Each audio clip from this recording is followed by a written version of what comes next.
Hoje, cada vez mais, você vê os grandes líderes, os CEOs das empresas, diretamente falando sobre isso, né? E tratando disso e colocando isso na agenda de decisão. Então, esse avanço já é um avanço muito grande. Você vê conversas de negócios que hoje são e decisões contratuais, decisões de vou escolher esse fornecedor, vou seguir com esse projeto, baseado em práticas e na cultura ESG que aquela empresa tem.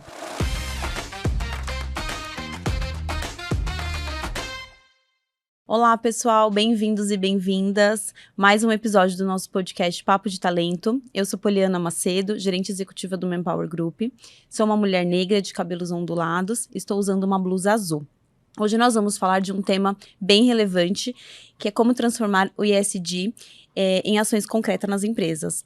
Para falar desse tema importante, eu estou aqui com a Luciana Leite, da Vestas. Luciana, seja muito bem-vinda, muito obrigada por aceitar o nosso convite.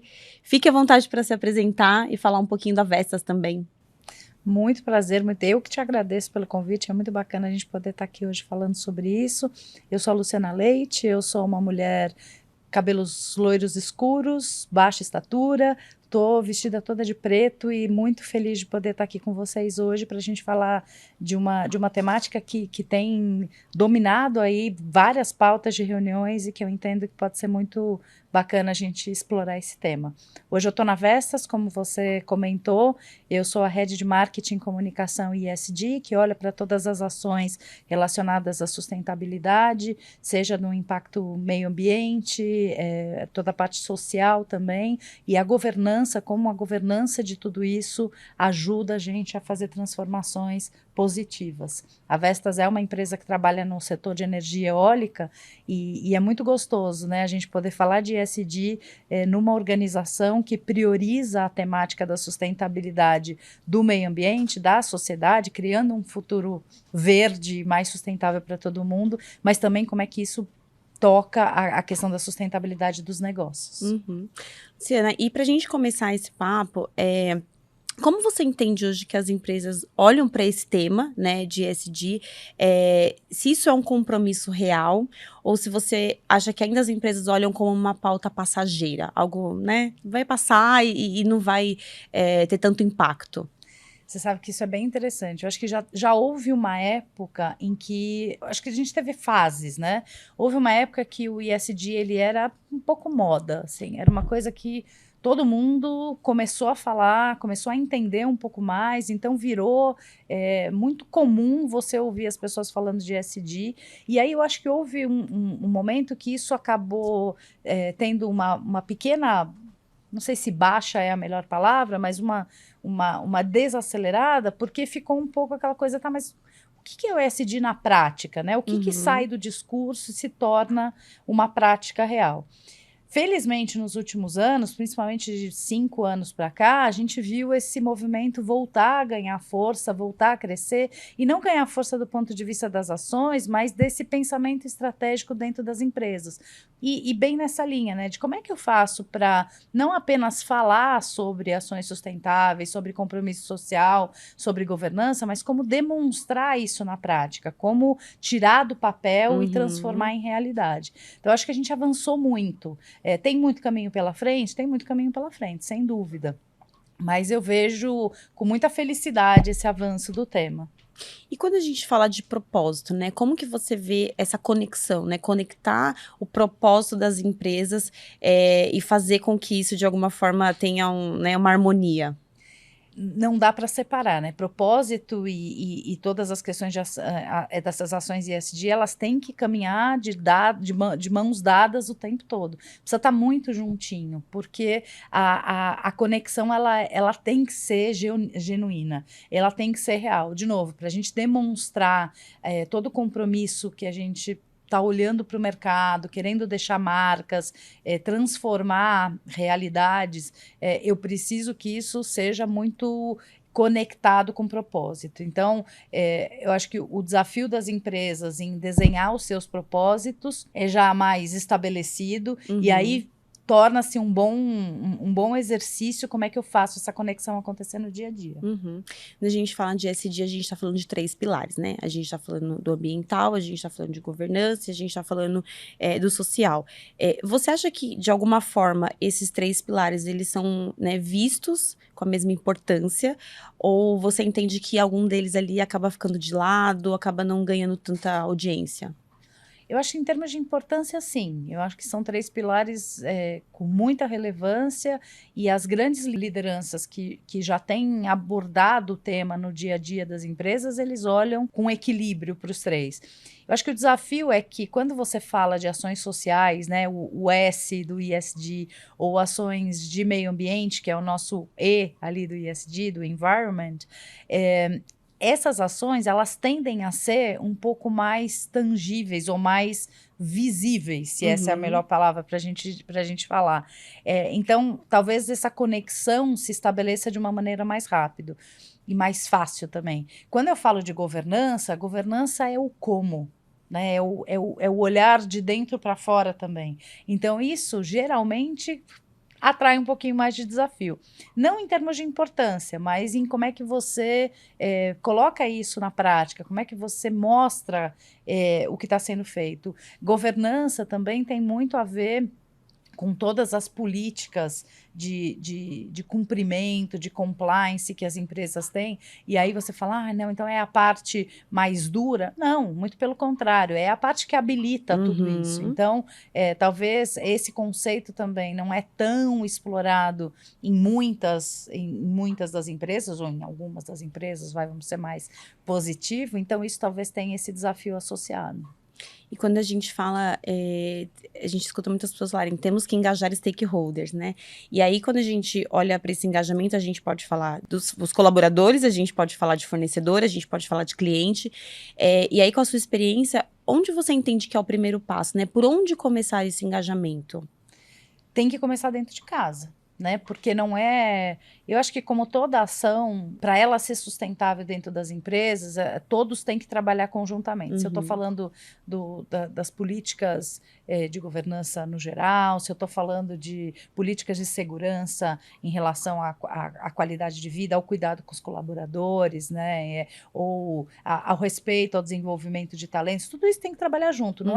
Não são responsabilidades individuais. Dessa mesma forma, o ESG passa por isso. Todo mundo tem que se engajar, mas a gente tem que começar dentro de casa para assegurar que todo mundo entenda qual é o propósito da empresa nesse sentido, quais são os compromissos que a empresa está assumindo quando ela abarca uma atividade ESG, e como é que você vai ganhando força, ganhando embaixadores de ESG também dentro da empresa, né? Então, esse passo, para mim, eu acho que e na minha experiência, foi fundamental navegar esse tipo de ação e ir atraindo esse engajamento dos colaboradores. E aí, claro, isso não pode ficar também só dentro de casa. Eu começo dentro de casa, eu asseguro que todo mundo está muito embarcado nessa jornada junto com a gente, e aí a gente vai levando isso e assegurando que todos, clientes, parceiros, autoridades, todos os atores do ecossistema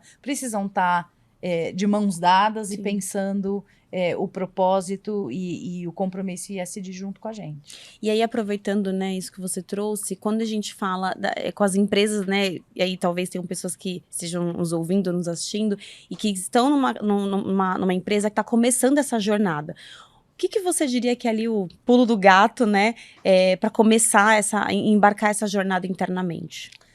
É muito bacana essa pergunta, né, e muita gente me perguntou já isso, assim, a gente já teve a oportunidade de bater esse papo, porque, por onde eu começo, Lu? Vou começar aqui a estruturar, como é que eu faço isso? E aí eu falo que, acho que uma dos aprendizados que eu tive aí nesses tempos à frente da área, é pensar com o pé no chão, né? Então, claro, quando você fala de transformar vidas, de transformar a sociedade, de deixar marcas, cabeça, né? Nossa, que legal, você tem às vezes anseios, e é muito bom que a gente tenha anseios e pense muito longe, muito para frente. Mas eu acho que assegurar que você tenha transparência, que você seja genuíno, que você também comece bem com o pé no chão, com ações, sabe, específicas, e dando um passo de cada vez. Então, eu faço uma iniciativa, eu desenvolvo uma atividade, aí eu mostro o resultado dela, eu vou dando passos seguros, passos muito com o pé no chão. Eu acho que isso foi um aprendizado importante que eu tive, né? Não é deixar de pensar e pensar grande, acho que a gente tem que ter essa motivação. Mas ir também fazendo essas entregas de pouquinho em pouquinho, assegurando que as pessoas vão entendendo, né? Isso é muito importante, né? Garantir que seja de fácil entendimento. E às vezes é mais rápido, às vezes pode levar um pouco mais de tempo, sempre depende muito do momento da empresa também, mas eu acho que é isso, né? Pensa em ações que tenham um impacto e que você possa falar, olha, eu tenho esse objetivo, eu vou fazer isso, e aí mostrar o resultado daquilo. Então, você também vai engajando as pessoas naturalmente. As pessoas vão falar, então é disso que você estava falando? Olha que legal, vamos pensar junto, eu tive uma outra ideia. E aí, quando você vê, é sensacional, porque aí a cultura está estabelecida. Vai natural. Luciana, e aí a gente tem as empresas tradicionais, né? E aí eu imagino que talvez o papel da liderança é um pouco mais desafiador dentro de uma empresa, talvez com um ambiente um pouco mais tradicional. Como que, né, que tipo de desafio que você enxerga quando a gente está falando de uma cultura mais tradicional?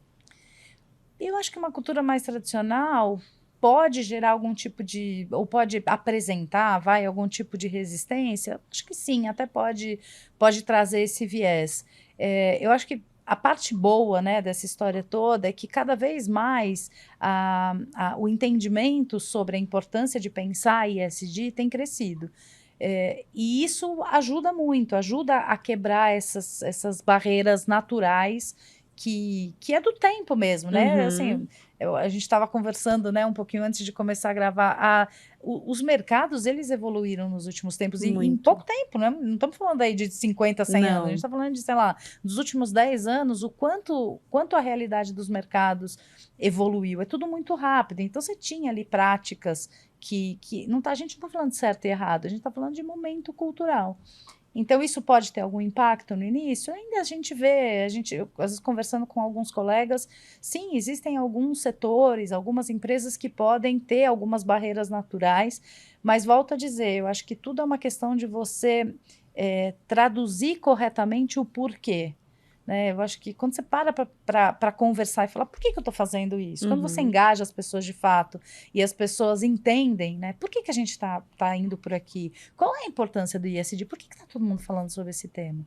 Né? Porque virou moda?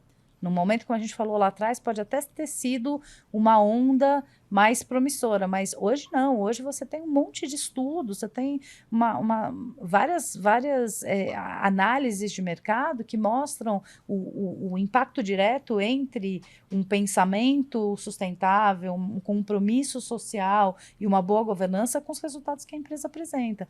Então, acho que essa transformação ela vai acontecer naturalmente, mesmo em empresas que tenham uma cultura um pouco mais conservadora, mas o segredo talvez acho que é isso, né? Por quê? Engaje, explica, vamos junto, né? Vamos entender também o porquê de algumas resistências, vamos trabalhar junto com aquele senso de accountability, né? Que não tem a tradução portuguesa, a gente fala o que é o pensar junto. Vamos pensar junto sobre qual é o objetivo final da empresa e como é que a gente pode... Onde a gente quer chegar, né? Exatamente, como é que a gente, de braço dado, a gente consegue pensar em boas alternativas e avançar para um objetivo comum. Você falou um pouco de começar dentro de casa, você falou um pouco de cultura, e aí eu imagino que os colaboradores, eles precisam ser muito embaixadores disso, para fazer a coisa acontecer e dar certo. E aí, como que transforma isso numa cultura organizacional? Porque aí, quando a gente fala que pessoas precisam fazer parte, a gente está falando de cultura, né? Talvez conecta um pouquinho ali com, né, entra um pouco dentro de RH, porque a gente está falando de cultura organizacional. E como fazer isso acontecer? De novo, eu acho que não tem uma receita de bolo, seria delicioso, né? Se a gente falasse, olha, faz isso, faz isso, faz isso, faz isso, e vai funcionar em todo lugar. Sim. A gente sabe que isso não funciona, porque, de novo, cada empresa tem o seu jeito de trabalhar. pessoas são únicas, né? Sim. Então isso precisa ser muito valorizado e precisa ser muito considerado no dia a dia. Mas se a gente puder pensar num caminho natural que favoreça esse engajamento e essa mudança cultural, né? Essa mudança de forma de pensar, a comunicação tem um papel importante, sem querer puxar sardinha aqui para o lado, mas eu acho que poder trazer essas conversas para o dia a dia, né? Assegurar que isso não é um capítulo à parte. Isso tá inserido no nosso dia a dia.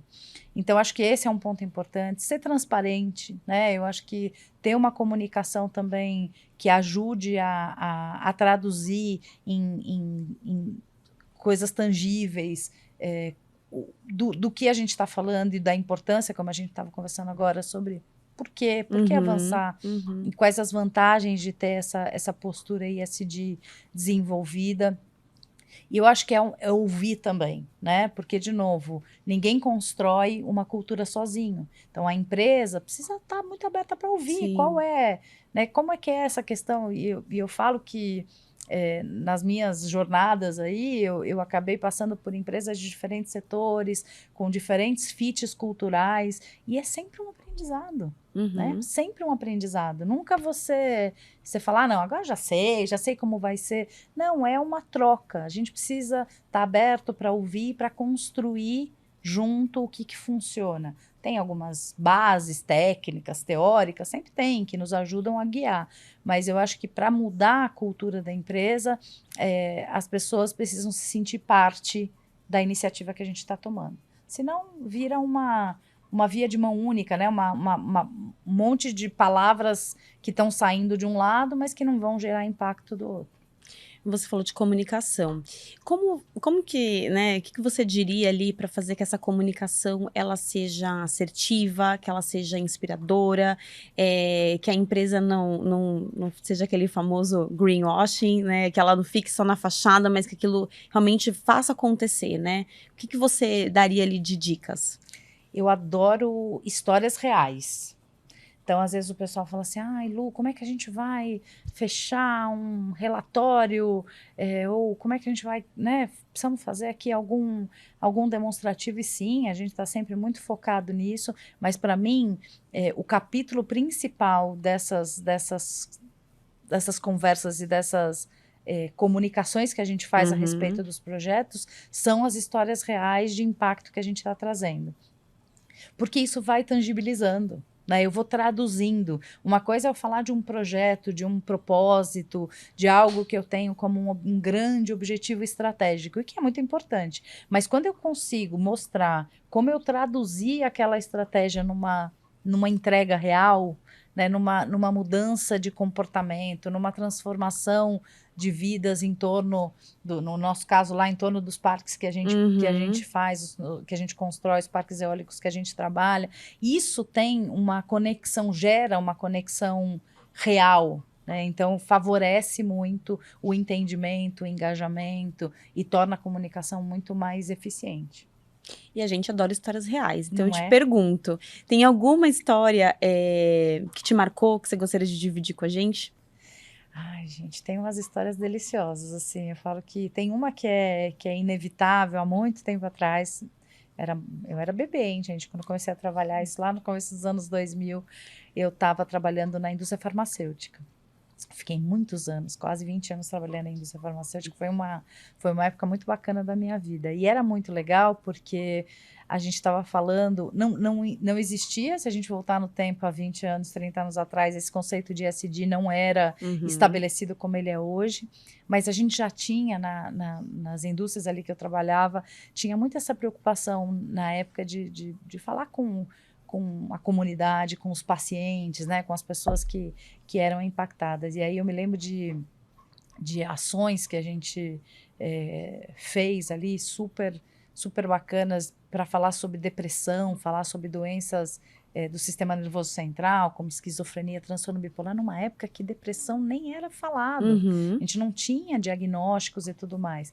Então, como a gente conseguiu, através de ações sociais e de pensar como é que isso impactava, né, o meio ambiente de uma maneira geral, era muito gostoso. E eu tenho muito orgulho desse trabalho que eu pude fazer numa época, como eu falei, que ainda não tinha essa questão do ESG tão estabelecido como é hoje. Aí se eu avanço, 25, 30 anos nessa jornada, aí eu chego hoje na Vestas, e eu tô na Vestas desde 2023. Uhum. E tem gente que me falou, Lu, mas como é que você foi fazer essa movimentação de carreira com mais de 50 anos de idade? Como assim? Eu falei, gente, era inevitável, era uma delícia, era irrecusável, né, abraçar essa oportunidade da Vestas, que é uma empresa que é reconhecida aí como a empresa mais sustentável do mundo do setor de energia. Eu morro de orgulho de falar isso.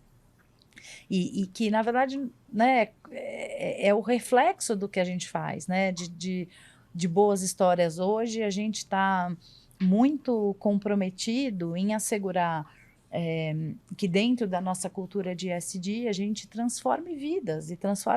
Claro, a gente está naturalmente, quando a gente trabalha com energia eólica, eu estou conseguindo, de alguma maneira, né, impactar a construção de um futuro mais sustentável para todo mundo, para a sociedade no geral. Isso já é em si uma coisa muito bacana para a gente comemorar e da qual a gente tem que se orgulhar mesmo.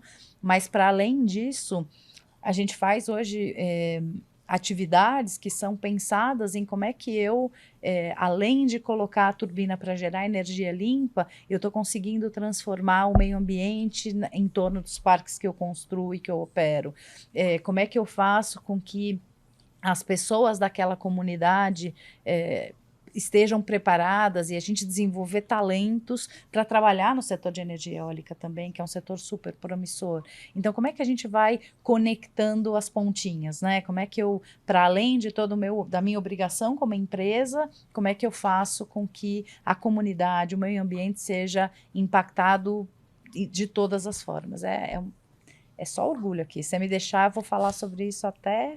Até porque os parques, eles estão inseridos em comunidades mesmo, né? Em cidades não tão desenvolvidas, né? Que tem uma população, às vezes, que as pessoas talvez nunca pensaram em trabalhar no setor de energia. Então, tem um impacto E você sabe que social. é muito bacana isso que você está falando, porque se a gente olhar para a indústria eólica, ela é uma indústria muito jovem. Exato. A gente está falando de 25, 30 anos, 40 anos, é o tempo que a Vestas atua no setor de energia eólica, já é uma empresa de mais de 125 anos, mas que está muito dedicada à energia eólica de 40 anos, um pouco mais para cá. Então, ela é uma indústria muito jovem ainda. Então, acho que tem muita coisa ainda para a gente conversar a respeito, as pessoas entenderem, compreenderem o benefício de ter essa energia limpa. Isso já é em si um desafio delicioso.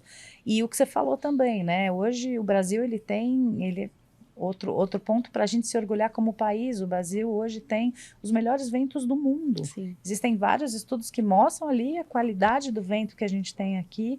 Ele é realmente muito destacado comparado com outros países. E essa capacidade que o Brasil tem, ela permite gerar oportunidades de desenvolvimento econômico muito grande em regiões que talvez a gente nunca tenha pensado antes, com outras indústrias, falando, nossa, o Nordeste brasileiro sempre se falou tanto, né, dos desafios que o Nordeste tem pela questão geográfica, Sim. pela questão econômica, pela questão social, e olha só, a gente está no meio de um potencial enorme, as pessoas que vivem ali têm que se orgulhar muito disso, né, elas estão ali num ambiente que é muito favorável para a geração de energia eólica, mas de novo, lembra que eu falei lá atrás, nada se faz sozinho. Exato. E dessa mesma maneira, a gente sempre está muito comprometido em trazer a comunidade junto. É uma construção conjunta, é benefício para todo mundo. E não é só o benefício local, é o benefício que a gente está deixando juntos para o país. É muito historicamente, né?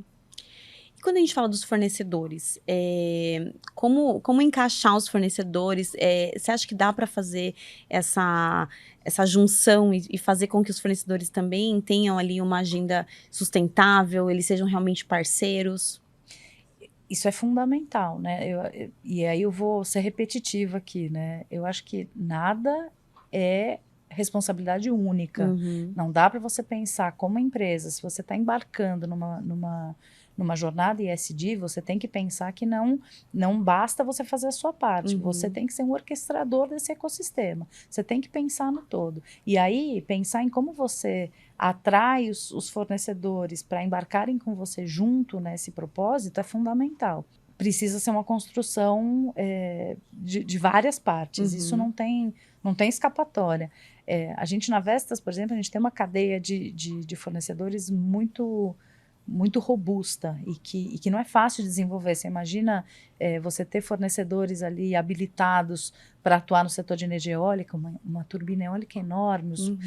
Qualquer parafuso que vá numa turbina eólica não é um parafusinho, é o parafuso. Então, assim, imagina, falando do parafuso, falando de toda a estrutura que envolve. Então, é uma cadeia de suprimentos de fornecedores muito de alto padrão que precisa atuar nisso. E a gente, felizmente, aí nos últimos 10 anos, a Vestas vem trabalhando fortemente para ter essa cadeia cada vez mais desenvolvida. E aí, no ano passado, a gente, pensando nesse compromisso de sustentabilidade que a gente traz e de legado que a gente quer deixar, a Vestas fez uma parceria com o Santander, que foi muito bacana. A gente, através de análises da capacidade de ESG, do potencial, dos índices de ESG dos nossos fornecedores, por conta dessa parceria, a gente deu condições de antecipação de recebíveis, enfim, condições financeiras melhores para esses fornecedores, diretamente associado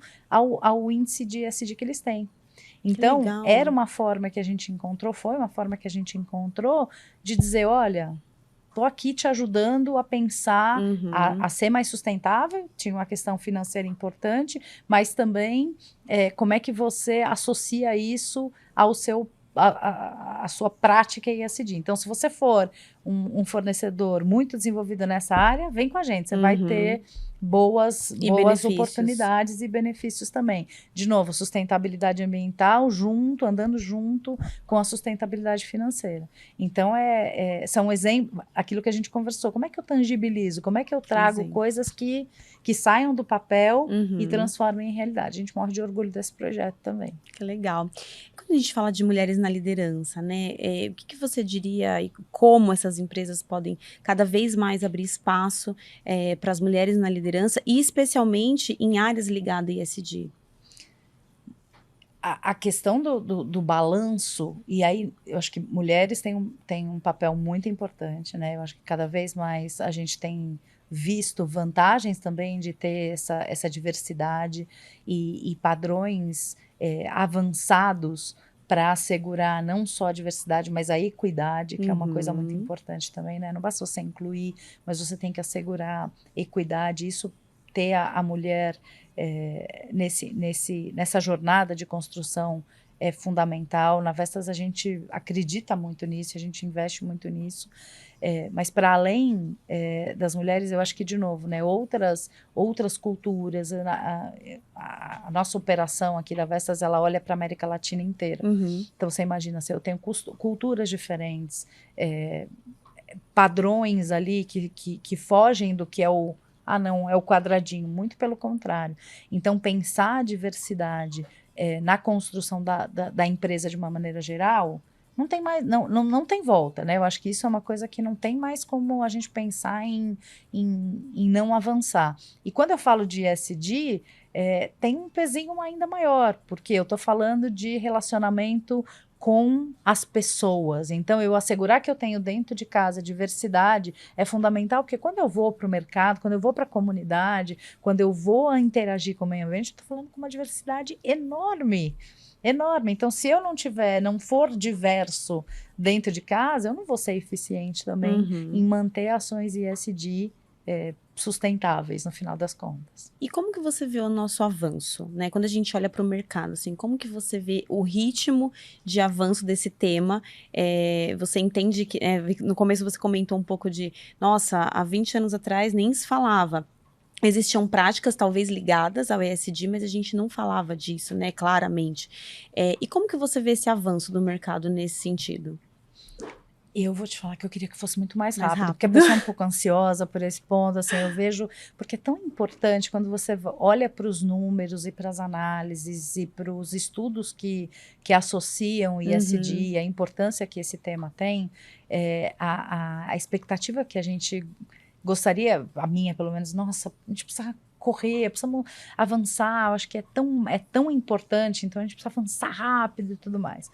mas tem que ter paciência, né? Eu acho que a gente tem visto muitos avanços. Uhum. O fato de você ter cada vez mais um olhar da alta liderança das empresas. Teve uma época que isso ainda, por mais que estivesse já estabelecido, havia empresas que esse tema não subia para a alta liderança. Uhum. Hoje, cada vez mais, você vê os grandes líderes, os CEOs das empresas, diretamente falando sobre isso, né? E tratando disso e colocando isso na agenda de decisão.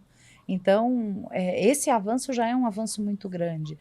Você vê conversas de negócios que hoje são, e decisões contratuais, decisões de, vou escolher esse fornecedor, vou seguir com esse projeto, baseado em práticas e na cultura ESG que aquela empresa tem. Esse é um sinal de que a gente está avançando. Eu acho que a gente vai continuar avançando. Talvez não na rapidez que alguns tenham, eu, por exemplo, mas certamente eu vejo isso como um caminho também sem volta e que bom, né? Porque é muito favorável e felizes das empresas que estão navegando essa jornada, porque o impacto positivo ele é assegurado. Você falou bastante de relatórios, né? E eu imagino que agora a gente está indo para um caminho onde as empresas começam a medir, começam a olhar para essas ações e transformar isso em relatórios, números e tudo mais. E outro dia eu estava escutando uma reportagem falando que, não sei se isso é real, né? Talvez você tenha mais conteúdo para falar para a gente, mas que para 25 a gente tem aí algumas leis que vão fazer com que as empresas tenham que cada vez mais apresentar relatórios e cada vez mais trazer números sobre isso, né? Das ações sustentáveis que elas estão fazendo.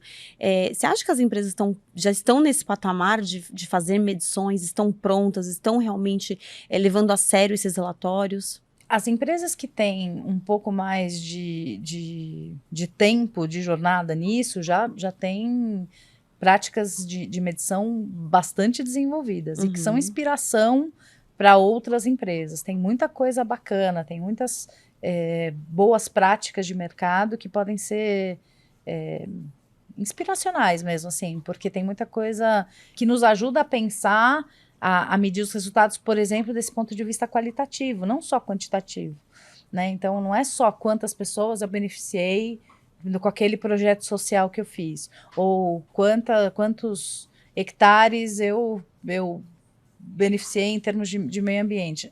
Para além disso, como é que aquilo se traduz no dia a dia daquela região, daquela comunidade, daquela sociedade. Então, eu acho que já tem muita coisa muito avançada. Existem as empresas que estão nessa curva de aprendizado e que talvez não tenham relatórios ainda já estabelecidos, e o fato da gente ter essa provocação, não gosto de falar como exigência, porque aí, claro, você tem exigência, você tem que cumprir. Mas se você tem isso arraigado como cultura, é natural que você queira medir como é que você está indo, como é que você está caminhando, né? Como é que você está construindo esse caminho. E, puxa, será que eu tenho pontos de melhora? A medição, ela serve para isso também. Sim. Então, eu acho que a gente vai ver cada vez mais relatórios bem completos e que queremos que esses relatórios nos ajudem não só a mostrar o que está sendo feito, mas também que funcionem como indicadores de como a gente segue melhorando. Porque não pode ser uma coisa que chega um momento que a gente fala, não, tô aqui, cheguei nesse, tô bem, não preciso fazer mais nada. Não, é uma jornada contínua, é uma caminhada que não pode acomodar. Luciana, e para a gente fechar, como que você vê, né, acho que os próximos passos, né, como que você vê o avanço, né, qual que é o foco, você acha que tem alguma tendência agora olhando para ESG, como que você vê esses próximos anos, né, dentro desse tema? Ai, a gente falou, já dei vários spoilers, então acho que aqui, né, no nosso bate-papo, eu acho que uma tendência que eu tenho acompanhado muito é essa coisa da medição mais estratégica, né, de novo, não é só um número cru, mas é o quanto isso de fato está traduzindo os teus objetivos. Isso acho que é uma tendência importante que a gente tem acompanhado. Acho que uma segunda tendência que me chama atenção Cada vez mais a pauta ESG entrar nas agendas da empresa em diferentes setores, na área de legal, na área de recursos humanos, na área de segurança, na área de vendas, né? Como é que esse assunto ele faz parte da pauta e como ele tem cada vez mais sido um direcionador das decisões de negócios que se tomam. Então, acho que essa é uma tendência que tem crescido e que eu acho que a gente deve ver cada vez mais. E talvez uma terceira que eu destacaria é o entendimento da comunidade sobre qual é o compromisso das empresas. Eu acho que também tem o outro lado. Como é que a comunidade, como é que as pessoas que estão ali olhando para o que as empresas estão fazendo, como é que elas veem tudo isso? Eu acho que isso também tem sido um ponto interessante que tem acontecido, um movimento interessante que tem acontecido no mercado. Essa primeira fase é uma fase, claro, que as empresas estão ali, e sempre com muito cuidado de não passar, né, não embarcar no greenwashing, estou fazendo porque é legal, é correto, mas talvez não sai do papel, não consigo tirar isso do papel, mas também tem o outro lado, tem cada vez mais a sociedade olhando para as empresas e entendendo e tomando decisões também de compra, por exemplo, né, eu vou escolher quem é o meu fornecedor de sabão em pó, ou o meu fornecedor de um alimento X, baseado no compromisso e na responsabilidade ESG que aquela empresa tem. Então, acho que essa troca também, a gente viu acontecer mais, principalmente de 2, 3 anos para cá, e eu acho que é uma tendência que vai ser bem crescente aí nos anos que a gente vai ver pela frente. Que legal. Nossa, acho que a gente ficaria aqui horas. Vamos continuar. Horas falando desse tema que é super gostoso. Luciana, obrigada pela participação.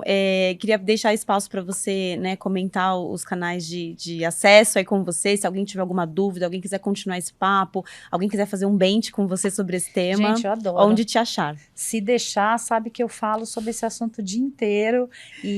Porque, de novo, é uma coisa que eu acredito. Não é só porque eu acho bacana, não. Eu acho muito bacana, mas eu acredito muito e me molda muito, tanto do ponto de vista profissional como pessoal. Então, assim, quem quiser bater papo, só chamar. Nas redes sociais, o meu link do LinkedIn é Luciana-Leite, então é facinho me achar lá.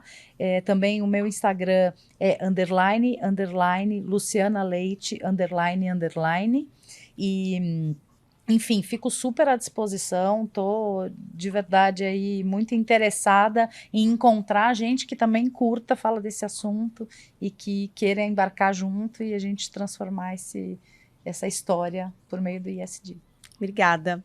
Bom, e para você que acompanhou a gente até aqui, queria agradecer, seja no YouTube ou no Spotify, deixe seu like, ative o sininho e acompanhe os próximos episódios. Até lá!